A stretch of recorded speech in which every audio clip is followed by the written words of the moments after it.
প্রিয় উত্তর কদলাবাসী, বাঁশতলা গ্রামবাসী, আপনারা কি রাজি আছেন কঠিন একটি পদক্ষেপ নিতে, কঠিন একটি সিদ্ধান্ত গ্রহণ করতে? আজ থেকে নামাজ ছাড়বো না, আজ থেকে বেনামাজি হব না, আজ থেকে আল্লাহর কোরআনুল কারীম শুনে আজ থেকে আমরা নামাজি হব, আজ থেকে আমরা জান্নাতি বান্দা হব। এই পদক্ষেপ, এই শপথ কে কে নিতে রাজি আছেন? দুই হাত তুলে আল্লাহকে দেখান। নারায়ে তাকবীর, নারায়ে তাকবীর, নারায়ে তাকবীর। বেনামাজির জীবনে কোনো বরকত থাকবে না। কেমন বরকত থাকবে না? বেনামাজির হাজার হাজার প্রপার্টি, হাজার হাজার বিঘা জমি জায়গা থাকতে পারে, সুন্দর অট্টালিকা থাকতে পারে, বাড়ি থাকতে পারে, গাড়ি থাকতে পারে, সুন্দর স্ত্রী থাকতে পারে, তারপরেও তার সংসারের ভিতরে কোনো শান্তি থাকবে না। আল্লাহ রাব্বুল আলামিন বলছে ওর সংসারে সব সময় অশান্তি লেগে থাকবে। সুন্দর স্ত্রী আছে ঠিক, কিন্তু সুন্দর স্ত্রী থাকে অন্য পরপুরুষের সাথে পরকিয়া করে। জোরে বলেন ঠিক কি ঠিক না? যেই সংসারে নামাজ নাই, সেই সংসারের ভিতরে আল্লাহ বলতেছেন কোনো শান্তি নাই। কি নাই? কোনো শান্তি নাই। কথাকার সেই সংসারের ভিতরে কোনো বরকত নাই। নামাজ ছাড়া যতই সম্পদ উপার্জন আপনি করেন, নামাজ ছাড়া আপনি যতই সুন্দরী রূপবতী স্ত্রী আপনি বিয়ে করেন, যতই সম্পদের মালিক হন না কেন, আপনি নামাজ পড়বেন না, আপনার কোনো কিছুর ভিতরে কোনো বরকত নাই। তাহলে এক নম্বর, বেনামাজির জীবনে কোনো বরকত নাই। সম্পদে, পরিবারে, ব্যবসা বাণিজ্যে কোনো জায়গায় বরকত নাই। কারণ যেই ব্যক্তি বেনামাজি সে তো ব্যবসা বাণিজ্য করে সুদি লেনদেন দিয়া। জোরে বলেন ঠিক কি ঠিক না? যেই ব্যক্তি বেনামাজি সে তো তার জীবন পরিচালনা করে ঘুষি লেনদেন দিয়ে। যেই ব্যক্তি বেনামাজি সে তো চেটার পাটপার দালাল আর চামচাগিরি করে তার জীবন পরিচালনা করে, অর্থ উপার্জন করে। জোরে বলেন ঠিক কি ঠিক না? যেই সংসারে নামাজ নাই সেই সংসারে শান্তি নাই। তাহলে বেনামাজির জীবনে কোনো বরকত নাই।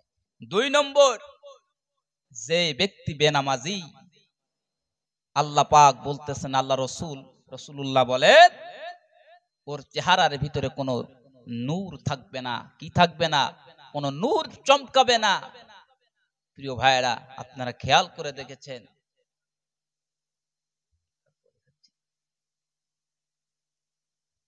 তাহলে দুই নম্বর বেনামাজির দুই নম্বর শাস্তি হচ্ছে তার চেহারার ভিতরে কি থাকবে না? নেক সুরাত থাকবে না। তিন নম্বর বেনামাজির শাস্তি হলো সে যতই ভালো কাজ করুক না কেন, এই ভালো কাজের প্রতিদান আল্লাহ রাব্বুল আলামিন তাকে পরকালে দিবে না। কোথায় দিবে না? পরকালে দিবে না। চার নম্বর, এই বেনামাজি আল্লাহর কাছে যতই দোয়া করুক না কেন, আল্লাহ রাব্বুল আলামিন এই বেনামাজির দোয়া আল্লাহ তাবারক ওয়া তাআলা কবুলও করবেন। এখন প্রশ্ন করতে পারেন, হুজুর বেনামাজির দোয়া তো আল্লাহ কবুল করবেন না, কিন্তু যদি কোনো মৌলানা সাহেব আর মৌলভী সাহেব, পীর সাহেবকে নিয়ে আসে, যদি বাড়িতে এনে বিরিয়ানি কোরমা, পোলাও কোরমা আর হাদিয়া হাজার হাজার টাকা হাদিয়া দিয়া যদি কোনো মৌলভী সাহেবরেও যদি বলে যে হুজুর আমার জন্য একটু দোয়া করেন, রাসূলুল্লাহ বলেন ওই হুজুর হোক আর মৌলভী সাহেব হোক, যত আল্লাহ ওলি আপনার জন্য দোয়া করবে, ওই দোয়ার ভিতরে আল্লাহ রাব্বুল আলামিন আপনাকেও শামিল রাখবে না। তাহলে এই পৃথিবীতে যারা নামাজ আদায় করে না তাদেরকে আল্লাহ তাবারক ওয়া তাআলা এই পৃথিবীতে পাঁচটা শাস্তি দেবেন। বুঝতে পারলেন? এবার আল্লাহ রাব্বুল আলামিন বলতেছেন বেনামাজির জন্য আল্লাহ রাব্বুল আলামিন মৃত্যুর সময় তিন প্রকার শাস্তি আল্লাহ রাব্বুল আলামিন লিপিবদ্ধ করে রেখেছেন। তিনটি শাস্তি দিবেন আল্লাহ মৃত্যুর সময়। এক নম্বর, বেনামাজি যখন মৃত্যুবরণ করবে তখন এই বেনামাজি জিল্লতির সাথে, অপমানের সাথে এই দুনিয়া থেকে বিদায় গ্রহণ করবে, সম্মানের সাথে বিদায় গ্রহণ করবে না। 2 নম্বর, বেনামাজি যখন মৃত্যুবরণ করবে তখন বেনামাজি এমন ক্ষুধার্ত অবস্থায় মৃত্যুবরণ করবে যে তার মতো ক্ষুধার্ত পৃথিবীতে কেউ ছিল না। মৃত্যুর সময় 3 নম্বর শাস্তি কি বেনামাজির, শোনেন। বেনামাজি যখন মৃত্যুবরণ করবে, ও ভাইরা, আজকে আপনি আল্লাহ রাব্বুল আলামিনের উদ্দেশ্যে সেজদা দেন না, নামাজ আদায় করেন না, আল্লাহর সাথে বেপরোয়া ভাব দেখান, আল্লাহর হুকুম আপনি মানেন না। শোনেন শোনেন, আপনি যদি বেনামাজি অবস্থায় যদি মৃত্যুবরণ করেন, মৃত্যুর সময় আপনি এমন পিপাসাক্ত প্রচন্ড পিপাসা অবস্থায় মৃত্যুবরণ করবে। বেনামাজিরা, আমার বন্ধুরা, রাসূলুল্লাহ সাল্লাল্লাহু আলাইহি ওয়াসাল্লাম বলেন, এই বেনামাজি যখন মৃত্যুবরণ করবে, প্রচন্ড পিপাসা অবস্থায় তখন মৃত্যুবরণ করবে, তার মুখের ভিতরে যদি 7 সমুদ্রের পানিও যদি তার মুখে ঢেলে দেওয়া হয় তাও তার পিপাসা মিটবে না। তাহলে কেমন পিপাসা অবস্থায় বেনামাজি মৃত্যুবরণ করবে? তাহলে মৃত্যুর সময় কয়টা শাস্তি মুখস্থ করেন? 3টা শাস্তি। দুনিয়ার মধ্যে শাস্তি দিবে আল্লাহ 5টি, দুনিয়ার ভিতরে 5টি শাস্তি দিয়ে আল্লাহ রাব্বুল আলামিন মৃত্যুর সময় আপনাকে, মৃত্যুর সময় বেনামাজিকে শাস্তি দেবেন 3টা। এরপরে মৃত্যুর পরে চলে যাবে কবরে। কোথায় চলে যাবে? একদিন তোমারি নাম মসজিদে হবে এলান, একদিন আমার নাম মসজিদে হবে এলান, তৈরি থেকো তৈরি রেখো কবরের মাল সামান, একদিন আমার নাম মসজিদে হবে এলান। জোরে বলেন ঠিক কি ঠিক না? মসজিদে আপনার নাম এলান হবে, মসজিদে আমার নাম এলান হবে, মসজিদে আমার বাপজানের নাম এলান হবে, মসজিদে আমার দাদু জানের নাম এলান হয়ে যাবে। এখানে যারা বসে আছি সবার নাম মসজিদে একদিন এলান হয়ে যাবে। অর্থাৎ মসজিদে আপনার নাম যখন উচ্চারণ করবে, মসজিদে যখন আপনার নাম ধরে যখন এলান করবে, তখন আমি আপনি মৃত্যুবরণ করব। আমার বন্ধুরা, আমি আর আপনি যদি ওই সময় যদি বেনামাজি হয়ে মৃত্যুবরণ করি, তাহলে মৃত্যুর সময় আল্লাহ রাব্বুল আলামিন এই 3টা শাস্তি আমাদেরকে দিবেন। এরপরে মৃত্যু শেষ হয়ে গেল, ঢুকবেন কোথায়? কোথায় ঢুকবো আমরা? কবরে। বেনামাজি অবস্থায় যদি কবরের ভিতরে চলে যান, কবরের ভিতরে আর 3টা শাস্তি রয়েছে বেনামাজির জন্য। কয়টা শাস্তি? কথা কি বুঝতেছেন? একবার খুব সুন্দর করে বুঝাই বলতেছি। এখানে যারা নামাজ যারা পৃথিবীতে আদায় করবেন না, এই পৃথিবীর কথা বাদ দিলাম, আমেরিকার কথা বাদ দিলাম, কানাডার কথা বাদ দিলাম, বাংলাদেশের কথা বাদ দিলাম, গোটা ভারতের কথা বাদ দিলাম, গোটা পশ্চিম বাংলার কথা বাদ দিলাম, গোটা উত্তর 24 পরগনার মানুষের কথা বাদ দিলাম, গোটা বসিরহাট এলাকার মানুষের কথা বাদ দিলাম। ধরেন আজকে এখানে আমরা যারা বসে আছি, গ্রামটার নাম হলো উত্তর কদালিয়া, ঠিক কিনা? উত্তর কদালিয়া বাসতলা। বিভিন্ন জায়গায় যে পাশে বাস রয়েছে, জোরে বলেন ঠিক কি ঠিক না? বাসতলার পাশে বসে আমরা, বাসতলায় বসে আমরা কি শুনছি? কোরআন শুনছি। জোরে বলেন ঠিক কি ঠিক না? কত জানাজার পড়েছি নামাজ, দিয়েছি কত দাফন। আব্বাজান ঠিক না? কত জানাজার নামাজ আমরা পড়েছি। কত জানাজার নামাজ আমরা পড়েছি, নিজের আব্বার দাফন দিয়েছি কবরে, নিজের আম্মাকে কবরের ভিতরে শোয়াচ্ছি, অনেক আপনজন নিকটটি আত্মস্বজনকে কবরের ভিতরে শোয়াই দিয়েছি, দাফন করেছি। জোরে বলেন ঠিক কি ঠিক না? তার কবরের ভিতরে বাঁশের ছাউনি দিয়ে, তার কবরের উপরে মাটি দিয়ে আমরা বিদায় গ্রহণ করেছি। জোরে বলেন ঠিক কি ঠিক না? প্রিয় ভাইরা, আজকে আমি আপনি যদি বেনামাজি হয়ে যদি ওই কবরের ভিতরে চলে যাই, ওই কবর আমার সাথে আপনার সাথে কি আচরণ করবে? আমার বন্ধুরা বলতেছে, তুমি আর আমি যদি ওই কবরের ভিতরে বেনামাজি অবস্থায় যদি মৃত্যুবরণ করে, বেনামাজির কবরের শাস্তি কেমন হবে? প্রিয় ভাইরা একটু মন দিয়ে শুনুন। এক নম্বর, বেনামাজি যখন কবরের ভিতরে প্রবেশ করবে, বেনামাজি যখন কবরের ভিতরে চলে যাবে, তখন ওই বেনামাজির কবরটা আল্লাহ রাব্বুল আলামিন ছোট করে দিবেন, খুব সংকীর্ণ করে দিবেন। প্রিয় ভাইরা আমার, কবরটা চতুর্দিক দিয়া, ডান দিক দিয়া চাপতে থাকবে, বাম দিক দিয়া চাপতে থাকবে। এক পাশের হাড় আর এক পাশের হাড় দুইটা চাপটা করে ধরবে, অর্থাৎ কবরের ভিতরে আমাদের জন্য না, যারা বেনামাজি, যারা নামাজ আদায় করবে না, তাদেরকে কবরটা খুব সংকীর্ণ করে ফেলবে, কবরটা তাকে খুব ছোট করে ফেলবে। পরের নম্বর 2 নম্বর শাস্তি, কবরে 2 নম্বর শাস্তি আরো মারাত্মক ভয়ঙ্কর।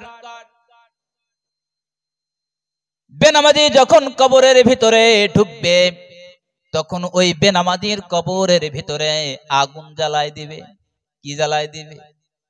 আগুন জ্বালায় দিবে।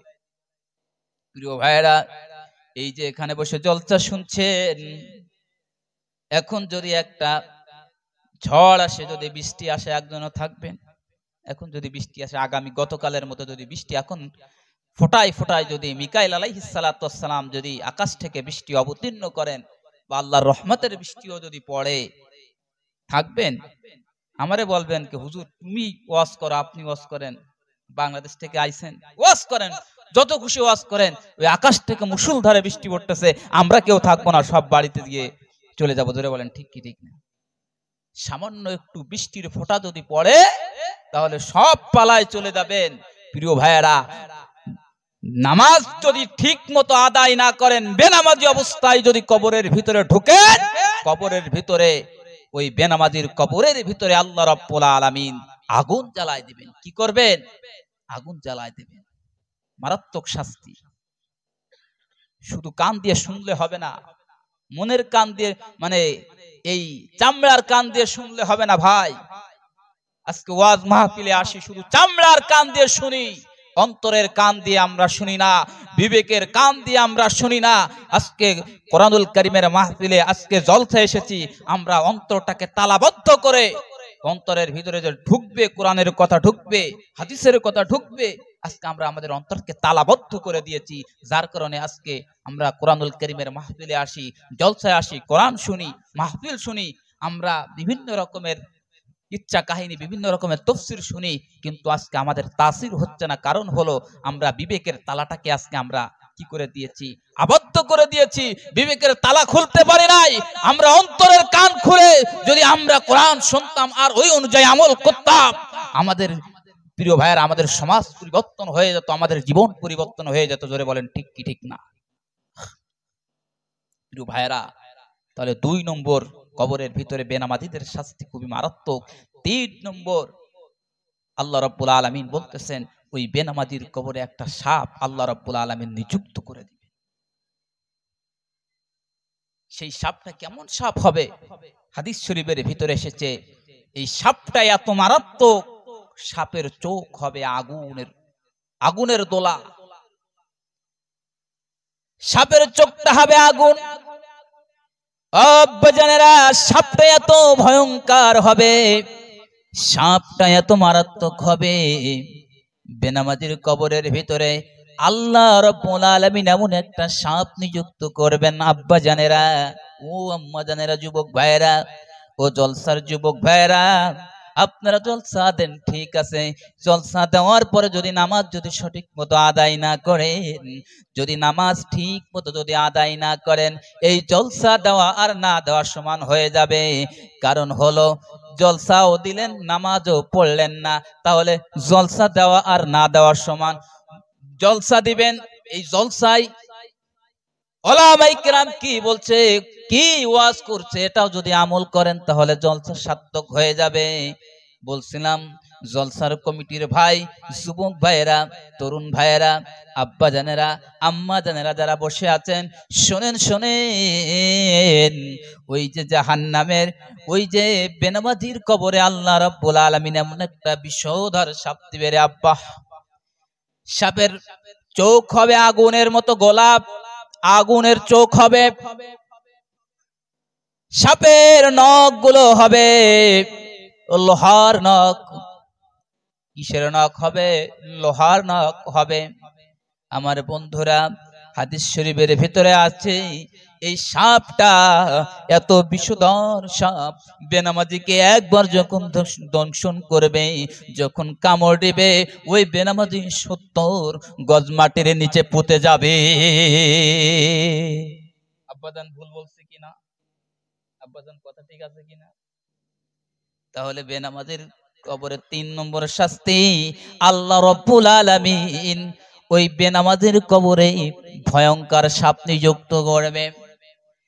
এরপরে আব্বা জানেরা, আম্মা জানেরা, এরপরে আল্লাহ বলেন ইযা সুলসিলাতিল আরদু জিলজালাহা ওয়া আখরাজাতিল আরদু আসকালাহা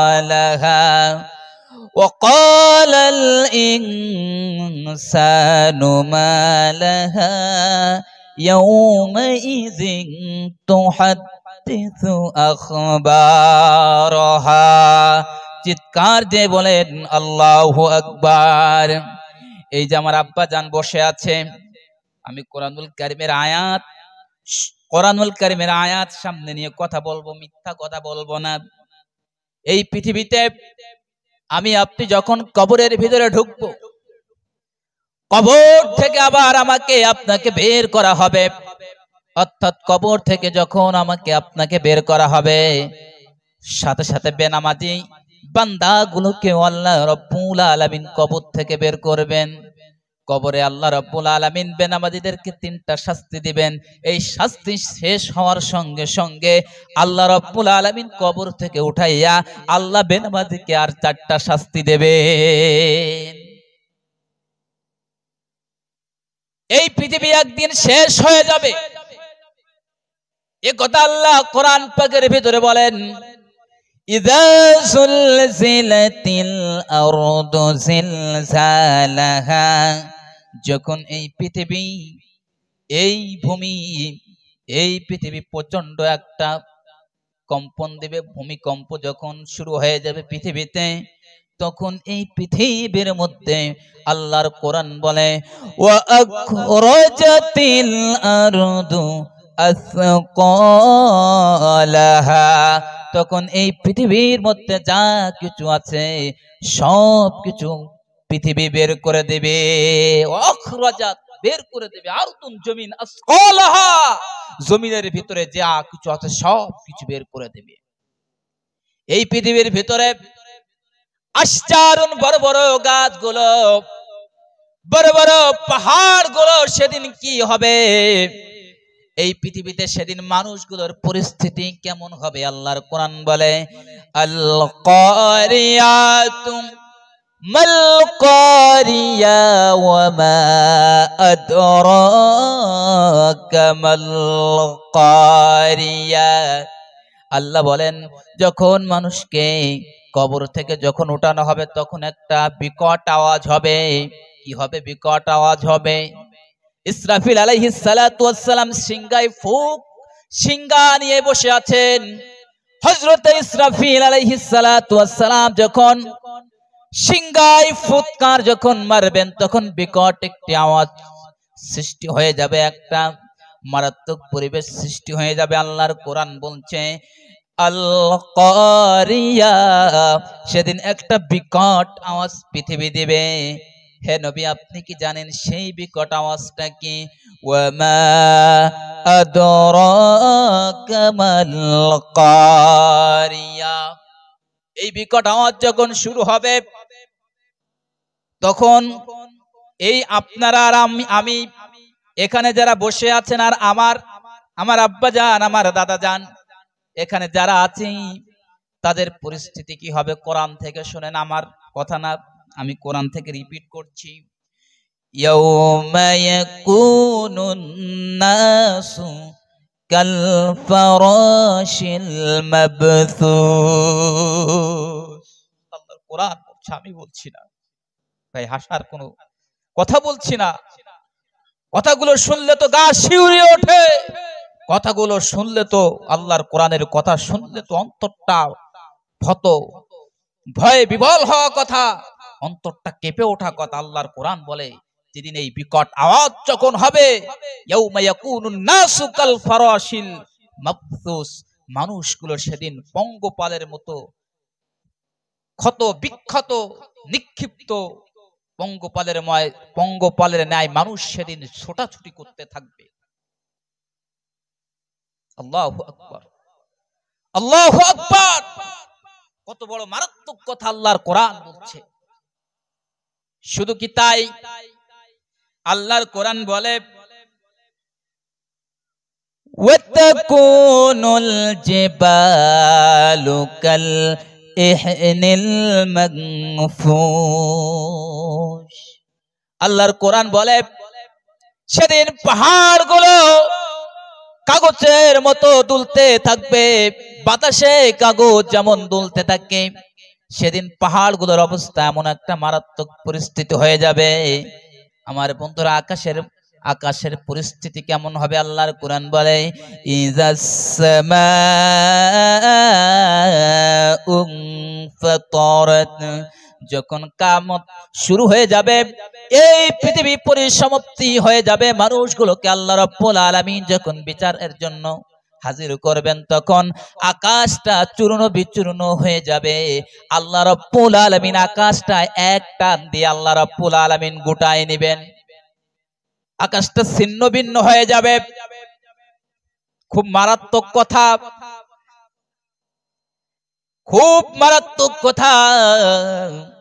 আকাশটা যদি আল্লাহ রাব্বুল আলামিন ফাটিয়ে দেয়, চূর্ণ বিচূর্ণ করে দেয়, আকাশের ভিতরে যত নক্ষত্র আছে, তখন এই নক্ষত্রের অবস্থা কেমন হবে? আল্লাহ বলেন, ওয়া ইযাল কাওয়াকিবু তাসারাত, তখন ওই আকাশের চাঁদ তারকা নক্ষত্রগুলো একটা একটা করে খুশে খুশে জমিনের পরে পড়তে থাকবে।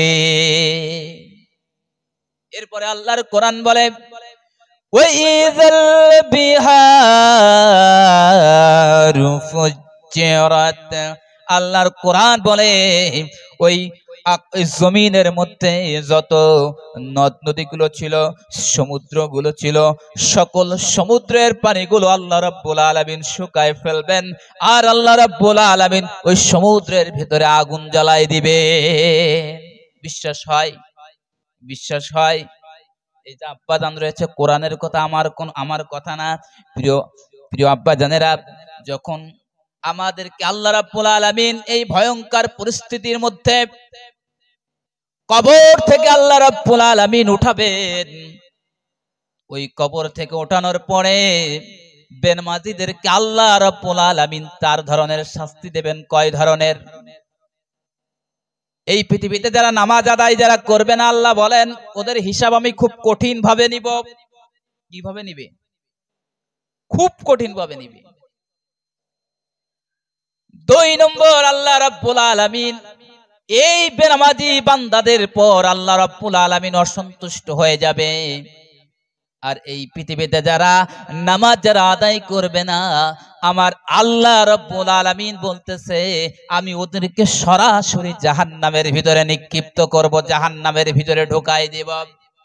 আর এই পৃথিবীতে যারা নামাজ আদায় করবে না, তাদের কপালের ভিতরে এমন একটি চিহ্ন, এমন একটি শব্দ, এমন একটি লাইন লেখা থাকবে যে ওদের কপাল দেখলে বোঝা যাবে যে এরা বেনামাজি, আর এরা হলো দোজখী।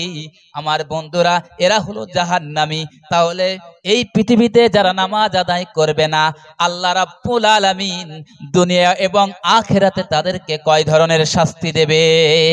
কয় ধরনের? এতক্ষণ ধরে আপনাদের সামনে আলোচনা করলাম, এই পৃথিবীতে বেনামাজের শাস্তি হলো 15টি। পৃথিবীতে এবং পরকালে, দুনিয়া এবং আখিরাতে বেনামাজের শাস্তি হলো কয়টা? 15টি। এখন আপনারা সিদ্ধান্ত নেন যে আপনারা বেনামাজি থাকবেন না নামাজি হবেন। বলেন, বেনামাজি থাকবেন না নামাজি হবেন? সিদ্ধান্ত নিতে হবে আপনাকে। আপনি যদি আজকে কঠিন সিদ্ধান্ত নিতে পারেন, আজকে যদি আপনি একটি কঠোর পদক্ষেপ যদি আপনার জীবনে আপনি গ্রহণ করতে পারেন, আজকে আপনার একটি কঠিন সিদ্ধান্ত, আজকে আপনার একটি কঠিন পদক্ষেপ, আজকে আপনার একটি কঠিন মনোবল আপনাকে নিয়ে যাবে জাহান্নামের আগুন থেকে বাঁচিয়ে আপনাকে জান্নাতে নিয়ে যাবে। প্রিয় ভাইরা, আপনাকে দুনিয়া এবং আখিরাতে এই 15টি শাস্তির হাত থেকে আল্লাহ রাব্বুল আলামিন আপনাকে রেহাই দিয়ে আল্লাহ রাব্বুল আলামিন আপনাকে জান্নাতের মেহমান বানাবে।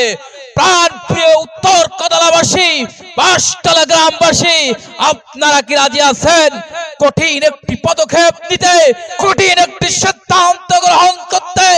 আজ থেকে নামাজ ছাড়বো না, আজ থেকে বেনামাজি হব না, আজ থেকে আল্লাহর কোরআনুল কারীম শুনে আজ থেকে আমরা নামাজি হব, আজ থেকে আমরা জান্নাতি বান্দা হব। এই পদক্ষেপ, এই শপথ কে কে নিতে রাজি আছেন? দুই হাত তুলে আল্লাহকে দেখান। নারায়ে তাকবীর, নারায়ে তাকবীর, নারায়ে তাকবীর। হাতটা দেখাইছেন কারে? না মোল্লা আব্দুল্লাহ, কে এম আব্দুল্লাহ মামুন রে? কারে দেখাইছেন? আল্লাহরে দেখাইছেন। আল্লাহরে দেখাইছেন। কি বলছেন? ও আল্লাহ, দুনিয়া এবং আখিরাতে 15টি কঠিন শাস্তি আমি পেতে চাই না। এই জন্য পেতে চাই না, বেনামাজি হলে দুনিয়াতে এবং আখিরাতে 15টি শাস্তি ভোগ করতে হবে। এই জন্য আমি কেম আব্দুল্লাহ মামুন হাত তুলতে বলেছিল। কেম আব্দুল্লাহ মামুনের নিজের জন্য না, আমার জন্য আর তোমার জন্য। কার জন্য? নামাজ হলো আল্লাহ এবং বান্দার মধ্যে সম্পর্ক। কার মধ্যে সম্পর্ক বলেন? কার মধ্যে? আল্লাহর এবং বান্দার সাথে সম্পর্ক।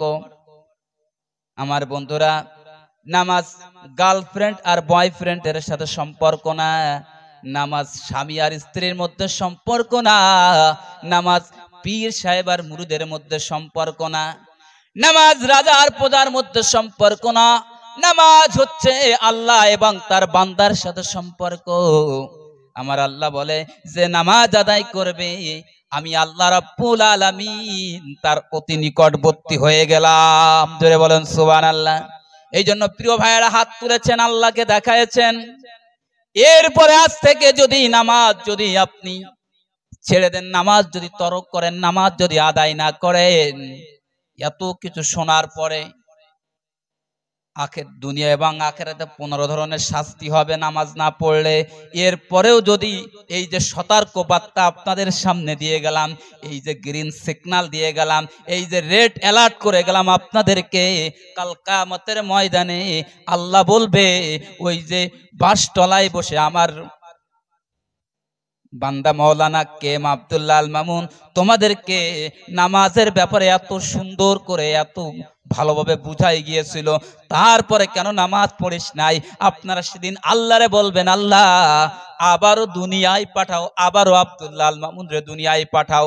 আব্দুল্লাহ আল মামুন আবার আমাদের সামনে নামাজের বয়ান করুক, আমরা আবার দুনিয়াতে গিয়ে পরিপূর্ণ নামাজি হয়ে যাব, ভালো মানুষ হয়ে যাব, আবার আমরা নামাজি হয়ে আবার কবরের ভিতরে আসব। ওই সময় কিন্তু পাবেন না। পাবেন? জোরে বলেন, পাবেন? এই জন্য সিদ্ধান্ত আজ থেকে নিতে হবে, আর নামাজ বলেন, আর নামাজ বলেন, আরে জোরে কথা বলেন, নামাজ ছাড়বো। ছাড়বেন? নামাজ ও নামাজি, নামাজ দিয়ে, ও নামাজি, কোরআন দিয়ে নামাজ পড়ো, জীবন কেন গড়ো না। জোরে বলেন ঠিক কি ঠিক না? আমার বন্ধুরা, আজ থেকে যদি নামাজ আপনার সামনে আসে, আপনি কাজকে কি বলবেন, ব্যবসা বাণিজ্যকে কি বলবেন শোনেন। নামাজকে বলো না কাজ আছে, কাজকে বলো আমার নামাজ আছে। বলবেন তো? নামাজ যদি আপনার সামনে এসে যায়, তখন আপনার ব্যবসা বাণিজ্যকে বলবেন, ব্যবসা যতই খরিদ্দার আসুক, এখন আমার পক্ষে সম্ভব নাই তোমার পিছনে সময় দেওয়ার। আজান দিয়েছে, ব্যবসা বাণিজ্য সব বন্ধ করে দিয়ে যখন মসজিদের মুয়াজ্জিন বলবে হাইয়া আলাস সালাহ, তখন আপনি সব কিছু ফেলে দিয়ে আপনি যাবেন একমাত্র আল্লাহর প্রেমে পাগল হয়ে নামাজ আদায় করতে। জোরে বলেন ঠিক কি ঠিক না? পারবেন তো? ক্ষেত খামারে চাষাবাদ করতেছেন, খেতে কাজ করতেছেন, জমিনে কাজ করতেছেন, ইটের ভাটায় কাজ করতেছেন। আমার বন্ধুরা, প্রতিমধ্যে আপনার কানের ভিতরে আওয়াজ চলে আসলো, হাইয়া আলাস সালাহ,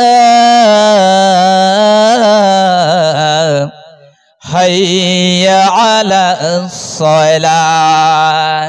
আমার বন্ধুরা, ওই মুহূর্তে যদি আপনি ভাটার কাজ, ইটের কাজ আপনি সর্দারগিরি করেন, আর আপনি ইট কাটেন, আর অর্থাৎ যেই কর্ম করেন না কেন, আপনি যদি ওই কাজকে বর্জন করে দিয়ে আল্লাহর কাজটাকে যদি আপনি প্রাধান্য দিতে পারেন, তাহলে আল্লাহ রাব্বুল আলামিন আপনার জন্য জান্নাত ওয়াজিব করে রেখেছেন। জোরে বলেন ঠিক কি ঠিক না?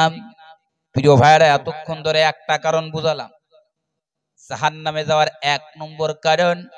জাহান্নামীরা সেদিন জবাব দিবে, ক্বালু লাম নাকু মিনাল মুসাল্লিন। সেদিন জাহান্নামীরা বলবে, ও জান্নাতি ভাইয়েরা, আজকে জাহান্নামের কঠিন আযাবের ভিতরে গ্রেফতার হয়ে গেছি। তার 1 নম্বর কারণ হলো, দুনিয়াতে আমরা নামাজ আদায় করতাম না, নামাজীদের দলে ছিলাম না, নামাজীদের কাতারে শামিল ছিলাম না। ও আল্লাহ, আবার দুনিয়ায় আমাদেরকে প্রেরণ করো, 5 ওয়াক্ত নামাজ আমরা ঠিক মতো আদায় করব, আবার 5 ওয়াক্ত নামাজ আদায় করে আবার আমরা তোমার কাছে চলে আসব। এই আরজি যখন করবেন, তখন এই আরজি আপনার কোনো কাজে আসবে না।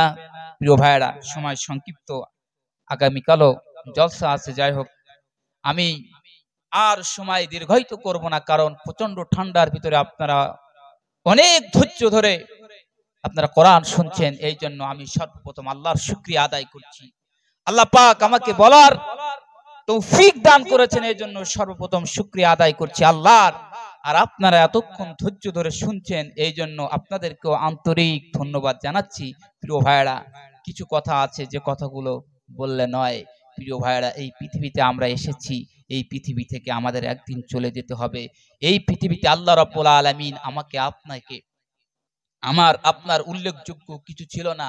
আল্লাহর কোরআন বলে, হে মানুষ, তুমি এই পৃথিবীতে উল্লেখযোগ্য কিছু ছিলে না।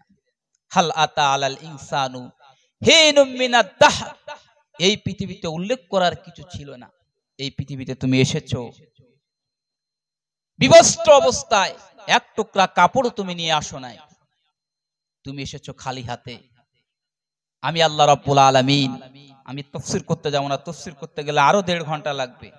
তার মানে এখন বাজে হচ্ছে 11:30, 12টা, 1টা, কিন্তু আমি আপনাদের ধৈর্যচ্যুত করব না। আমার আরো একটা জলসা আছে আপনাদের গ্রামে, 10 মার্চ না? যাই হোক, আরেকটা জলসা আছে আপনাদের এই পাশে একটা জলসা আছে ইনশাআল্লাহ।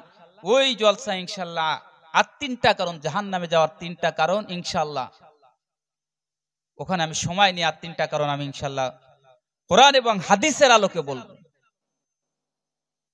কিন্তু এখন আপনাদের সামনে যে কথা বলছিলাম যে এই পৃথিবী থেকে আমাদেরকে চলে যেতে হবে। আমি আপনি এসেছিলাম একেবারে বিবস্ত্র অবস্থায়। যখন এসেছিলাম তখন আমি আপনি কোন সম্পদের মালিক ছিলাম না। তখন আমার আপনার রূপবতী সুন্দর স্ত্রী ছিল না, ছেলে ছিল না, মেয়ে ছিল না, তারপরে গাড়ি ছিল না, মিল ছিল না, ফ্যাক্টরি ছিল না। আর রহমান, আল্লাহ রহমান দয়া করে আল্লাহ রব্বুল আলামিন আপনাকে ওই ছোট্ট অবস্থায়, ছোট্ট মাসুম অবস্থায় আল্লাহ রব্বুল আলামিন আপনার মুখে খাবারের ব্যবস্থা করে দিলেন, মায়ের লিকুইড দুধের ব্যবস্থা আল্লাহ তাবারক ওয়া তাআলা আপনাকে করে দিলেন। এরপরে আল্লাহ রাব্বুল আলামিনের নির্মল অক্সিজেন, আল্লাহর এই জমিনের নিচে সুন্দর পরিবেশে আলো বাতাসে আপনি বেড়ে উঠেছেন। এটা কার দয়া? জোরে বলেন। এটা পৃথিবীর কোন প্রেসিডেন্টের দয়া, কোন প্রধানমন্ত্রীর দয়া? এটা দয়া সম্পূর্ণ একজনের, তিনি হলেন আর রহমান। সেই রহমান আল্লাহ রাব্বুল আলামিন আপনাকে এই পৃথিবীতে প্রতিষ্ঠিত করলো। আল্লাহ পাক বলতেছেন, আল্লাযী খালাকাকা ফাসাওয়াকা ফাআদালাক। বান্দারে, এই পৃথিবীতে আমি তোমারে সুন্দর একটি দেহ দান করলাম, সুঠাম দেহ দান করলাম। এরপরে আল্লাহ বলেন, লাকাদ খালাকনাল ইনসানা ফি আহসানি তাকওয়িম। বান্দারে, আমি কি তোমাকে শুধু সুন্দর সুঠাম দেহ দান করেছি? না না বান্দা, তোমাকে আমি আল্লাহ রাব্বুল আলামিন এই পৃথিবীতে চলাফেরা করার জন্য, এই পৃথিবীতে বিচরণ করার জন্য বান্দারে আমি তোমারে কি দেই নাই? আল্লাহর কোরআন বলে, আলাম নাজআল লাহু আইনাইন। বান্দারে, আমি তোমাকে এই পৃথিবীতে ভালো মন্দ দেখার জন্য তোমার মাথার মধ্যে 2টা চক্ষু স্থাপন করে দিয়েছি। বান্দারে, আমি রহমান। আল্লাহ বলেন, আর রহমান, আমি রহমান।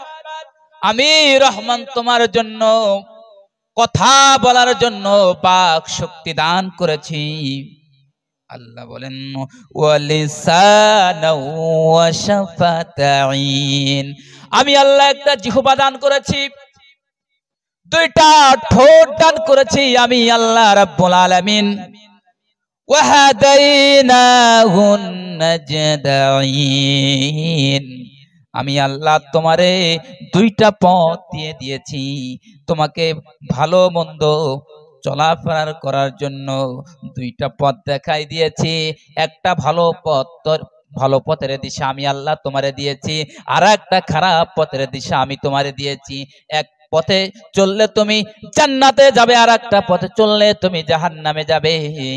আমার বন্ধুরা, যে আল্লাহ আপনাকে এত নিয়ামত দান করলো, সে আল্লাহ বলতেছে, আমার বান্দা যদি হতে চাও, নামাজ আদায় করবা। নামাজ আদায় করার সঙ্গে সঙ্গে ওয়া মিম্মা রাযাকনাহুম ইউনফিকুন। আমি যে অর্থ সম্পদ তোমারে দান করেছি, আমি যে সম্পদ তোমারে দান করেছি, এই সম্পদ থেকে তুমি আমার রাস্তায় খরচ করো। বান্দারে, এটা মনে করো না আমি তোমার সম্পদ দিয়েছি আবার তোমাকে তোমার কাছ থেকে সম্পদ ছিনিয়ে নিতে পারি। কিন্তু দুঃখের বিষয় হলো, আজকের মানুষ, আল্লাহ রাব্বুল আলামিন আপনারে 2টা চক্ষু দিল, কথা বলার জন্য একটা জিহ্বা দিল, আমার বন্ধুরা 2টা ঠোঁট দিল। আল্লাহ রাব্বুল আলামিন সম্পদ উপার্জন করার জন্য আল্লাহ রাব্বুল আলামিন আপনারে মেধা দিল। কি দিয়েছে? মেধা দিয়েছে। আল্লাহ রাব্বুল আলামিন সম্পদ উপার্জন করার জন্য আপনাকে 2টা হাত দিয়েছে, পা দিয়েছে। আল্লাহ রাব্বুল আলামিনের দেওয়া শরীর দিয়ে, আল্লাহ রাব্বুল আলামিনের দেওয়া দেহ দিয়ে আপনি এই পৃথিবীর সম্পদগুলো উপার্জন করেন। আর যখন আল্লাহর রাস্তায় আপনাকে আমাকে খরচ করতে বলা হয়, তখন আমি আপনি কি বলি? শুনবেন নি আল্লাহর কোরআন বলে ইয়াহসাবু আন্না মালাহু আখলাদা, তখন আমি আপনি বলি ইয়াহসাবু আমি আপনি ধারণা করি। আল্লাহর কোরআন বলে সূরা হুমাযার ভিতরে আল্লাহ বলেন তখন মানুষ ধারণা করে আন্না নিশ্চয় মালাহু এই সম্পদগুলো আখলাদা আমাকে চিরস্থায়ী করে রাখবে। কথা কি ভুল বললাম? কথা কি ভুল বললাম? যখন আল্লাহর রাস্তায় যখন আমারে আপনারে বলা হয় যে আল্লাহর রাস্তায় খরচ করো, আল্লাহর রাস্তায় ব্যয় করো, প্রিয় ভাইরা, তখন আমরা ধারণা করি এই পৃথিবীর সম্পদ আমার, আর এই পৃথিবীর সম্পদ আমাকে চিরস্থায়ী করে রাখবে, অমর করে রাখবে। এই জন্য আমরা কি করি, এই সম্পদ ব্যয় করতে আমরা কৃপণতা বোধ করি। জোরে বলেন ঠিক কি ঠিক না? প্রিয় ভাইরা, এই যে কোরআনুল কারীমের মাহফিল জলসা আগামী বছর হোক, এটা আপনারা চান কি চান না? কে কে চান? দুই হাত তুলে আমার আল্লাহরে দেখান, আমার মাওলারে দেখান। অনেকে চাচ্ছে না, যারা চাচ্ছে না তারা হাত উঠাচ্ছে না, যারা চাই তারা হাত উঠাচ্ছে। এখন সবাই চাচ্ছে। সবাই চান তো? মুখে মুখে না মনে মনে? জোরে বলেন। অনেকে তো মুখে চায়, আবার অনেকে অন্তরে চায়। এখন অন্তর দিয়া এবং আপনার যতটুকু সামর্থ্য আছে এই সামর্থ্য দিয়া আগামী বছর এই জলসা হোক, এটা আপনারা সবাই চান বলছেন। এখন অনেকেই বলবেন হুজুর এত সময় যা বলতেছিলেন, কোরআন থেকে কথা বলছিলেন, ওয়াজ করতেছিলেন, নামাজের কথা বলছিলেন, যাক অনেক ভালো লাগছিল, কিন্তু এখন কি শুরু করলেন? এখন কি শুরু করলেন? প্রিয় ভাইরা, এই যে আমার আপনার শরীর, এই শরীরের ভিতর থেকে যদি রক্ত সব শেষ হয়ে যায়, এই শরীর কি বাঁচবে? জোরে বলেন। শরীর কি হয়ে যাবে? দুর্বল না, শরীর শেষ হয়ে যাবে, মানে শরীর ড্যামেজ হয়ে যাবে। এই শরীর দিয়ে কোনো কাজ হবে না, শরীর অকাজ হয়ে যাবে। দেহের ভিতরে রক্ত যেমন গুরুত্বপূর্ণ, রক্ত ছাড়া দেহ চলে না। আমার বন্ধুরা, এই ইসালে সওয়াব মাহফিল আপনাদের দেওয়া দান ছাড়া এই ইসালে সওয়াব মাহফিল, জোরে বলেন, আল্লাহই চালাবে। ওসিলা কি? আপনারা। চালাবে কে? জোরে বলেন, চালাবে কে? আল্লাহ চালাবে, কিন্তু ওসিলা আপনার। আজকে যদি এই ইসালে সওয়াব মাহফিলে আপনি যদি দানে শরীক হতে পারেন, তাহলে আপনার জন্য সৌভাগ্য। কারণ আগামী বছরের ইসালে সওয়াব মাহফিল বা আগামী বছরের এই জলসায় দান করার মতো সামর্থ্য আপনার নাও থাকতে পারে। তার আগে আমাদের রূহ কবজ ফেরেশতা আজরাইল এসে আমাদের রূহটা যদি কবজ করে নিয়ে যায়, আমার বন্ধুরা, আগামী বছরের জলসায় আমরা থাকতেও পারবো না, দানও করতে পারবো না। এই জন্য মরার আগে আগামী বছরের জলসায় ইসালে সওয়াব মাহফিলে আমরা দান করতে প্রস্তুত আছি। ভাই কি কি লাগবে একটু বলেন? চাল লাগবে বলে 50 কেজি। কে কে দেবেন একটু হাত তোলেন। 15 মিনিটের ভিতর শেষ করে দেব। আপনারা এই ঠান্ডার রাতে চাল লাগবে 50 কেজি, আলু লাগবে 30 কেজি, ডাল লাগবে 30 কেজি, আলু লাগবে 40 কেজি, নাকি ভাই? গোস্ত লাগবে 40 কেজি, তেল লাগবে 2 টিন, লবণ লাগবে 5 কেজি,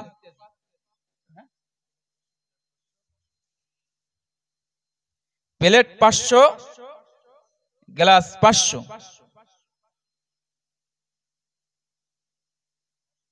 মশলা লাগবে কয়? মশলা সমস্যা নেই, মশলা আমার কাশিম ভাই দিয়ে দেবো, ওটা সমস্যা নেই। এখন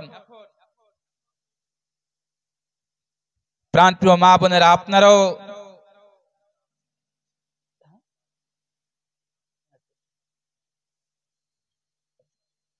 হ্যাঁ, মা বোনেদেরকে দৃষ্টি আকর্ষণ করছি, শেষ বেলা আপনারা মা বোনেরা যারা নাম লেখাতে চান, তারা একজন লোক পাঠিয়ে দিচ্ছে, আপনারা একটু স্বীকৃতি দেন। আর মা বোনদের হচ্ছে ফার্স্ট সাবজেক্ট, অপশনাল। কমিটির ভাইয়েরা, মা বোনদের আমার শ্রদ্ধা, আম্মা জানদের কাছে, মা বোনদের কাছে একটু যান, গিয়ে আপনারা একটু দানের জন্য মা বোনেরা কি দান করবে আপনারা একটু লিখে নেন। আর মা বোনরা পরে, ওটা হচ্ছে অপশনাল। আজকে দেখবো আজকে মা বোনেরা জিতে যায় না আপনারা জিতে যান। আজকে দেখা যাবে মা বোনরা জিতবেন, আপনারা জিতবেন। এখন 50 কেজি চাল লাগবে। এখন একটু হিম্মত করে বলেন, জাহান্নামে যাওয়ার 2 নম্বর কারণ এখন তো চলে আসে। আপনারা কি আমার পরে বিরক্ত হয়েছে? নারায়ে তাকবীর, নারায়ে তাকবীর। বাবু ভাই জিন্দাবাদ, সবাই বলেন জিন্দাবাদ। বাবু ভাই, বাবু ভাই দান করেছে। আপনারা কি অখুশি? তারপরে তারপরে অখুশি? সবাই খুশি তো? কে কে খুশি 2 হাত তুলে আল্লাহু আকবার। বাবু ভাই 50 কেজি চাল দান করেছে, সবাই খুশি। আপনারাও যদি খুশি হয়ে যান, আমি আল্লাহর কাছে বলি, আল্লাহ তুমি আমার বাবু ভাইয়ের প্রতিও খুশি হয়ে দাও। আমার বাবু ভাই 50 কেজি চাল দান করেছে। রব্বুল আলামিন আমার বাবু ভাইয়ের দানকে কবুল করে নাও ও আল্লাহ। আগামী বছর এ সালে সব মাহফিলে 50 কেজি চাল দিবে আল্লাহ। আমার বাবু ভাই যে দান করেছে, আজ হযরত আবু বকর সিদ্দিক রাদিয়াল্লাহু আনহু, ইসলামের প্রথম খলিফা, আশারায়ে মুবাশশিরা, জান্নাতের প্রথম নম্বর, জান্নাতের সুসংবাদ প্রাপ্ত সাহাবী হযরতে আবু বকর সিদ্দিক রাদিয়াল্লাহু আনহুর সাথে যেই জান্নাতে আবু বকর সিদ্দিক রাদিয়াল্লাহু আনহু থাকবে, আমার বাবু ভাইকে রব্বুল আলামিন তুমি সেই জান্নাতের মেহমান হিসেবে কবুল করে নাও ও আল্লাহ। আরেকটা দোয়া করি আমার বাবু ভাইয়ের জন্য। ও আল্লাহ, মনে বড় আশা, আমারও মনে বড় আশা, কবে যাব ওই মদিনায়, নবীর রওজায় গিয়ে সালাম জানাবো। ও আল্লাহ, আমার বাবু ভাইকে রব্বুল আলামিন ওই খানে কাবায়, রব্বুল আলামিন খানে কাবার মেহমান হিসেবে কবুল করে নাও। আর রাসূলুল্লাহর রওজায় গিয়ে যেন সালাম দিতে পারে, এই ব্যবস্থাটুকু রব্বুল আলামিন আমার বাবু ভাইয়ের জন্য কবুল করে নাও। আল্লাহুম্মা, আল্লাহু আকবার। মুস্তফা ভাই 50 কেজি চাল, 25 কেজি চাল, আপনারা খুশি না বেজার? ও আল্লাহ, তুমি আমার মুস্তফা ভাইয়ের প্রতি তুমি খুশি হয়ে যাও। রব্বুল আলামিন ইসলামের 2 নম্বর খলিফা হযরতে ওমর ফারুক রাদিয়াল্লাহু আনহুর জন্য রব্বুল আলামিন তুমি যেই জান্নাতের ব্যবস্থা করেছো আল্লাহ, হযরতে ওমর ফারুক রাদিয়াল্লাহু আনহুর সাথে ওই একই জান্নাতে রব্বুল আলামিন থাকার জন্য ব্যবস্থা করে নাও ও আল্লাহ। বাবু ভাইয়ের মতো রব্বুল আলামিন একসাথে, রব্বুল আলামিন বাবু ভাই রব্বুল আলামিন মনের ভিতরে যেমন নেক আশা, মদিনায় গিয়ে রাসূলুল্লাহর রওজায় সালাম দিবে, রব্বুল আলামিন মুস্তাফা ভাইকে রব্বুল আলামিন খানে কাবার মেহমান হিসেবে কবুল করে নাও ও আল্লাহ। তোমার রাসূলের রওজায় গিয়ে সালাম দিতে পারে সেই ব্যবস্থা তুমি করে দাও, আমিন আমিন। আমার বন্ধুরা, আরিজুল ভাই না, আরিজুল ভাই 5 কেজি তেল, 5 কেজি কি দেবে? গোশ। আল্লাহু আকবার। গোপন দান 5 কেজি গোশ। আল্লাহ তুমি খুশি হয়ে যাও। যে ব্যক্তি গোপনে 5 কিলো গোশ দান করেছে, রব্বুল আলামিন তুমি তার উপরে খুশি হয়ে যাও ও আল্লাহ। ইসলামের 3য় খলিফা, আশারায়ে মুবাশশিরা, জান্নাতের শুভ সংবাদ প্রাপ্ত 3 নম্বর সাহাবী হযরতে উসমান রাদিয়াল্লাহু আনহুর সাথে তুমি জান্নাত নসিব করে দাও ও আল্লাহ। তোমার রাসূলের রওজায় সালাম দিতে পারে সেই ব্যবস্থাটা করে দাও ও আল্লাহ। তোমার খানে কাবার মেহমান হিসেবে কবুল করে নাও, আমিন আমিন। দানকারীরও পিতা মাতা সুখে রাখো আল্লাহ কবরে, নূরের টুপি পরায়ে উঠায় কাল হাসরে।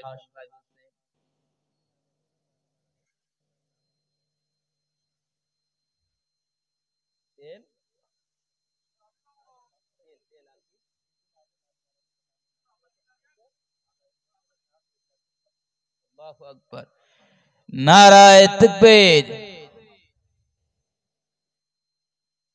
আকাশ থেকে আল্লাহর বান্দাদেরকে আল্লাহ কবুল করছে, বলেন আল্লাহুম্মা আমিন। আলামিন ভাই চিনেন আপনারা? চিনেন? আলামিন ভাইয়ের নানি, প্রাণ প্রিয় শ্রদ্ধা নানি মারা গেছে দুদিন আগে। এই নানির রুহের মাগফিরাতে আমার প্রিয় ভাই আগামী বছর এই মাহফিলে যত তেল লাগবে সব তেল আমার এই ভাই দান করবে। আমরা একটু তার নানির জন্য কি দোয়া করব না? আমি দোয়া করব ইনশাআল্লাহ, নামাজের দোয়ায় তাকে শামিল রাখবো। আপনারাও তার নানির জন্য দোয়া করবেন। এখন আমরা ছোট্ট একটা দোয়া তার নানির জন্য করব। আল্লাহুম্মা আমিন। ও রব্বুল আলামিন, তোমার এক বান্দা তার নানি মারা গেছে, আয় আল্লাহ ওই নানির রুহের মাগফিরাতে রব্বুল আলামিন আগামী বছরে সালে সওয়াবে যত তেল লাগবে রব্বুল আলামিন তোমার বান্দা দিবে আল্লাহ। ও আল্লাহ, আমরা খুশি হয়ে গেলাম তোমার এই বান্দার পরে। আমরা জলসা কমিটি আর জলসার বক্তা শ্রোতা সবাই আমরা আজকে খুশি হয়ে গেলাম এই ব্যক্তির পরে। ও আরশের মালিক আল্লাহ, তুমিও তার প্রতি খুশি হয়ে যাও আল্লাহ। খাস করে দোয়া করি তার নানির জন্য রব্বুল আলামিন, তুমি তার নানিকে আল্লাহ তার নানির জীবনের সকল গুনাহ মাফ করে দাও। ও আল্লাহ, তার নানির কবরটাকে প্রশস্ত করে দাও রব্বুল আলামিন। তার নানির মিজান হাসর ফুলসিরাত সব জায়গায় সহজ করে দাও রব্বুল আলামিন। খাস করে তাকে জান্নাতের মেহমান হিসেবে কবুল করে নাও। ও আল্লাহ, খাতুনে জান্নাত মা ফাতেমা রাদিয়াল্লাহু আনহু যেই জান্নাতে অবস্থান করবে আল্লাহ তার নানিকে সেই জান্নাতেও সুযোগ করে দাও। আমিন আমিন সুম্মা আমিন।